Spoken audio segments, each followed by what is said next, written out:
What's up, you guys? It's Aiden, and today's video topic is how to deal and manage with unsupportive loved ones when it comes to one's transition.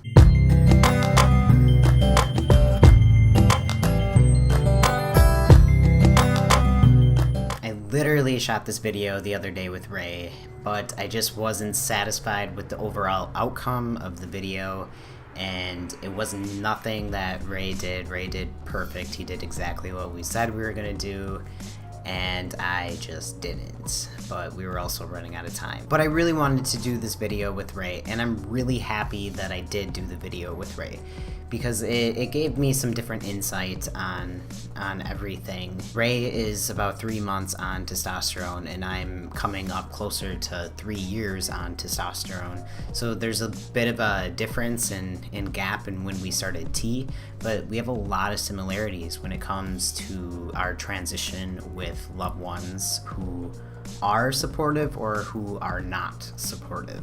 And I'll probably include some video clips of the video that I did do with Ray, because I want his voice to be heard. So I'm going to be sharing some experiences that I have gone through with my transition when it comes to loved ones who are not supportive of my transition.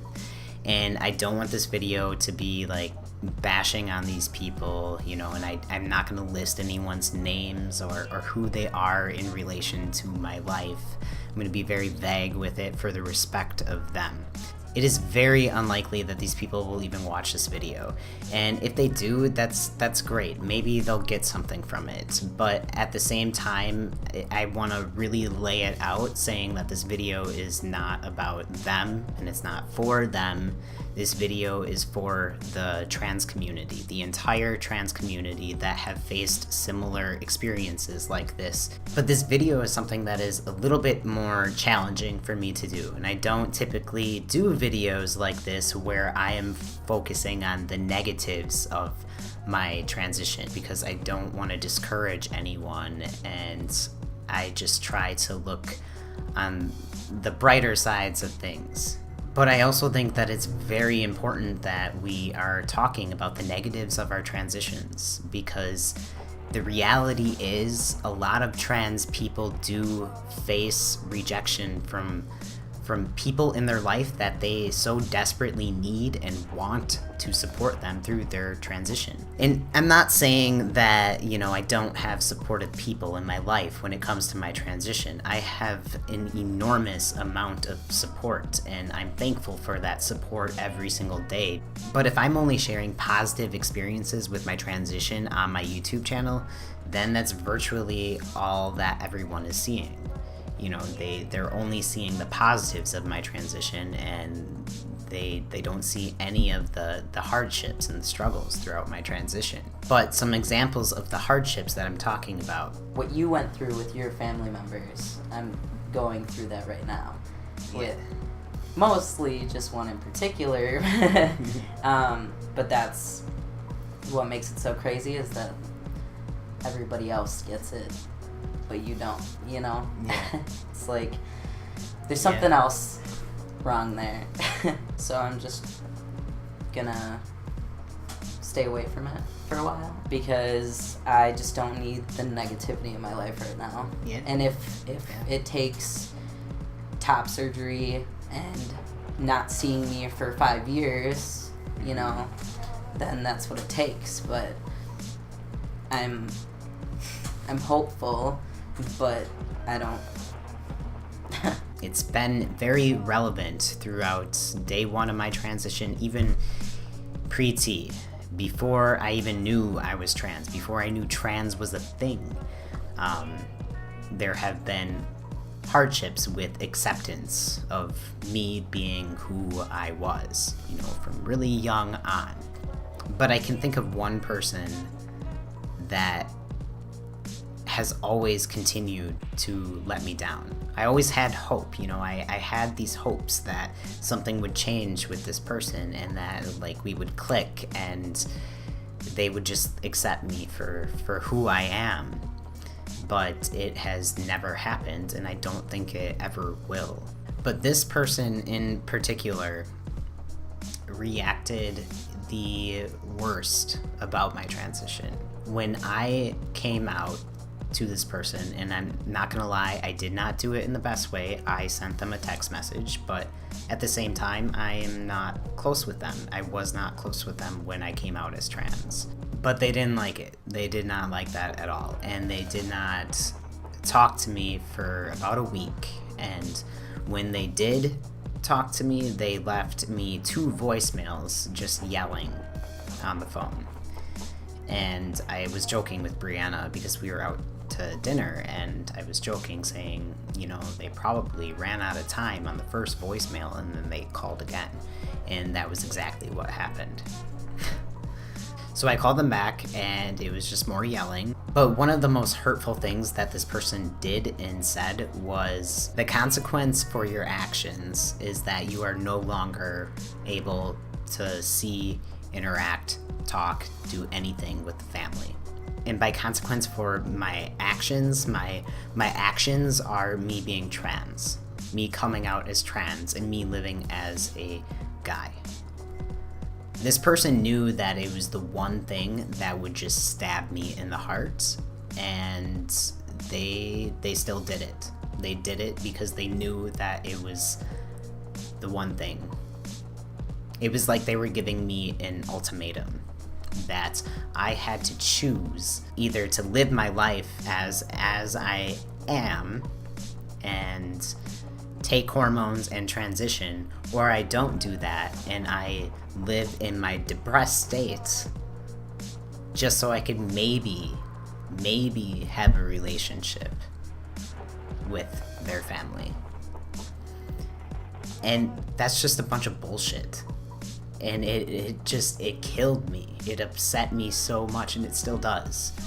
I mean, I say this because I still have not... I don't even know if the family knows that I'm trans. Like, that's how... There's absolutely no communication between us. I have absolutely no idea where they are at. And, you know, this is just one person in my life. They're like a handful of people in my life and in my family that have reacted similar to my transition like this. I really don't care what they think of me right now, and I know it doesn't seem like that, but I really don't give a shit because I'm living such a healthy and positive life today, and it's their fault if they can't see that. It's their fault, and they are missing out on a relationship with the person who I am today. That's on them. That's not on me. And I've come to terms with that. It took me a long time to come to terms with that, but I'm finally there. Family is supposed to mean unconditional love, right? So it shouldn't matter. I mean, I'm not saying it doesn't matter how they treat you, but you kind of have a higher threshold. You know, you deal with more with your family than you do with your friends. If your friends that way, like, you cut them off completely, but it's almost less of a choice with your family, but it gets to that point where if it's too toxic of a relationship, it's going to be worse for you in the long run, psychologically, emotionally, and it's not worth it because you can't change who you are, and the only thing that's possible to change is their perspective on it and their views on it. And so they're gonna feel what they're gonna feel, and they're gonna think what they're gonna think. I don't want to be like a complete downer in this video, so when Ray and I shot this video, we discussed how we wanted to end it on a positive note, and so we were sharing positive things in our life with our transition, and we instantly talked about, you know, our moms were mama's boys. After I came out to her, the second day she texted me saying, "Good morning, I love you, son." You know? Awesome. And my mom likes to make it a point to say son, and you're my baby boy, and all this stuff, because she has always done that. And then Ray was talking about music and how music is his outlet. I just I deal with it by writing songs. Yeah. Which is great because it's getting me to write more, which is going to help me get better at doing different topics and stuff. So I won't always be writing angry songs about these particular people, but angsty. Right, like I actually just wrote one that's probably gonna go up on my YouTube tomorrow. So I didn't share much of anything of what I do to deal with this, but honestly, the biggest thing I'm gonna say is have support in your life. You need to know that you are valued and that you are loved and that you are needed in this world. And I mean that from the bottom of my heart.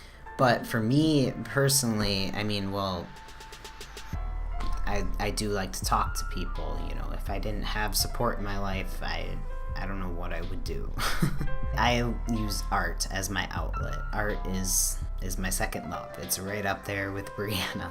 And then of course I like doing these videos. I like connecting with you guys, and I like sharing stories with you guys and just building that community. And I never thought I would be making YouTube videos, but it's very therapeutic to me for whatever reason.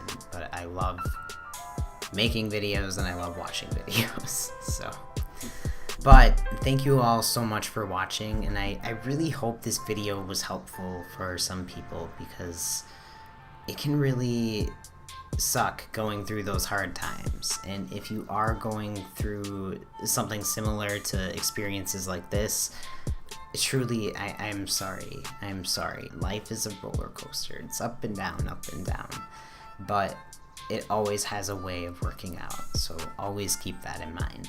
But thank you all so much for watching. I hope you enjoyed this video, and if you did, feel free to give it a thumbs up and share it. Subscribe to my channel.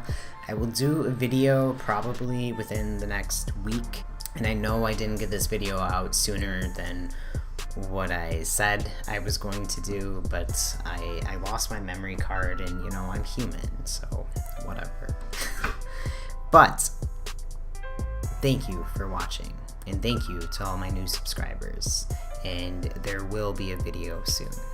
But until then, I hope you all have a safe and wonderful few days ahead. Alright, thanks guys, bye.